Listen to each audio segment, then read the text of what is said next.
All right, so you can tell that I've already removed my cylinder head, okay? Don't need to take the flywheel off.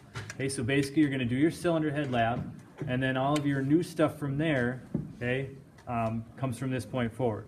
So, first thing I have to do is I have to remove the muffler. I can't get at my valve springs, like you can see on this other engine here, okay? You can't get at them because your muffler's in the way. Also, another new component called a crankcase breather is in the way as well. Okay, so we're going to remove the crankcase breather. There's a gasket on that, okay, basically to relieve pressure down in your crankcase. So if you've got pressure going up from your piston and your piston going down, that needs to balance itself out somewhere, so that's where that comes in. Okay. So I'll just get right to taking this apart. 7/16 for your muffler bolts. Okay. Some of you may find, especially those of you with newer engines, a little metal clip in between these. Okay. If you've got a little metal clip, basically what that's for is there's two little metal tabs on the side that when those tabs bend up against these bolts can't spin anymore. Okay, so if you've got a little tab, just bend the two tabs away so you can get a ratchet on those. Okay. Other than that, just remove them.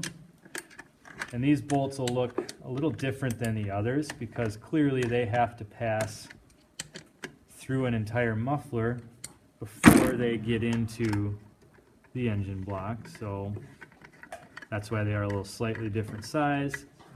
And if you look at them, they're only threaded a little bit on the end, and then the rest is just to pass through the muffler. So set those aside. Take the other one off here. And then that will reveal your crankcase breather. Okay, it's the other one. You do have a little gasket on the back of your muffler. Okay, that'll usually just stay right on, but if it happens to come off, just keep track of that. We'll just leave it on for now. Okay, set your muffler aside. And now you can see this crankcase breather. It doesn't look like much, just two bolts, okay, holding a small little plate on, but you'll realize once I go through that it's not really just a plate at all. Okay? And those are 3/8, so I'm going to switch over. Take those two bolts off. Those bolts are the exact same bolts, at least on these older models, as your shroud. Okay? So if you happen to mix them up, shouldn't be the end of the world. They're the exact same length as the rear shroud bolts. So I'll just take those out, spin this around your way again.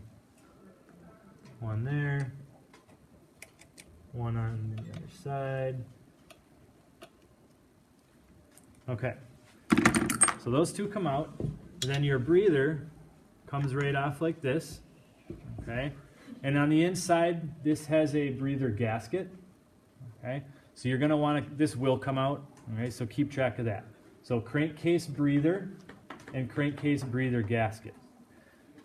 We'll talk more about this crankcase breather on our next lab, but basically it's got a little filter in here. It's got a spot for pressure to go in, but not out. Okay, so there's a little reed valve in here, a little flat.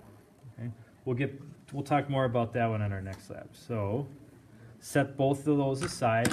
And now you can see your valve springs. Okay? So what I'm going to do now is I'm going to take this kind of C-shaped valve spring compressor, and I use this to remove the valves. And like I showed you on the board, I'm going to take this fork and I'm going to make sure I get that right in between, okay, the valve spring.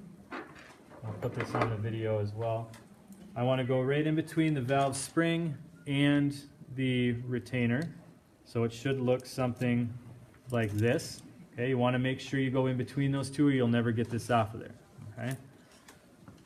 All right, so top part is going to go right on the head, okay, the valve head of the valve you want to remove, and then I'm going to look closely and I'm going to push this fork in between the retainer and the spring, separating them. Okay, no great way to show you this except for turn this around. Got this open. Just going to shove that right in between the two. Sometimes it takes you a minute to get at it. Okay, now I've got that in there, and this is important. You've got to keep pressure in. Okay, if you don't keep pressure in on this valve spring compressor, you'll lose your grip on that retainer. Now, I don't know if you can see from back there, I'm just going to tighten down on the valve head itself, okay? So as I tighten this, I need to look inside, okay? So I'm going to swing around to the other side here, because what I'm looking for is that spring to separate from that retainer. And once it does, I can get the retainer off of the valve, okay? So you kind of have to compress the spring quite a bit.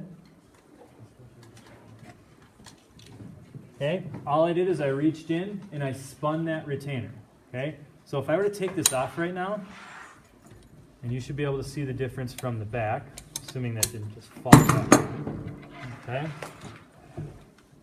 Can you see from back there how one spring is all the way against the bottom and the other one's held up? I don't know if that's too far away or not.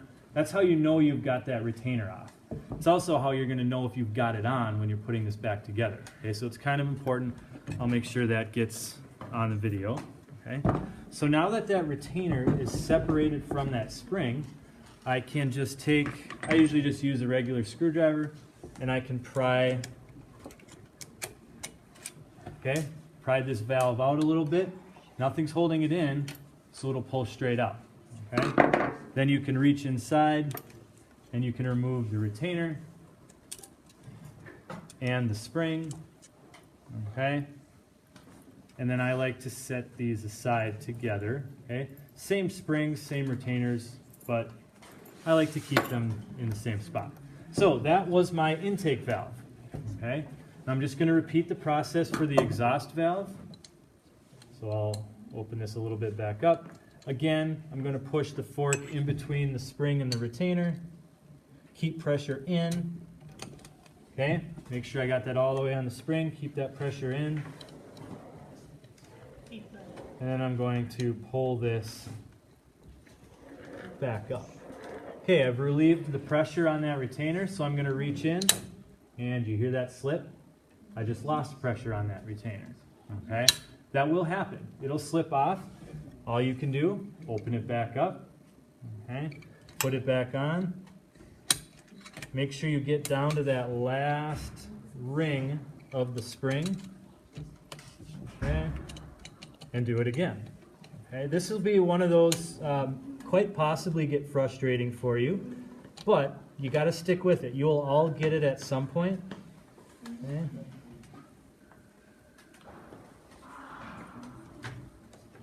Even here, and honestly, some of these tools are a little bit better than others. The one I happen to grab, I don't know if you can notice from back there, but the two forks are a little twisted. So take a look at it. Okay, I should have looked at that before. That's going to make it a little more difficult to take these off. If you need to, readjust your valve, get everything straight in there.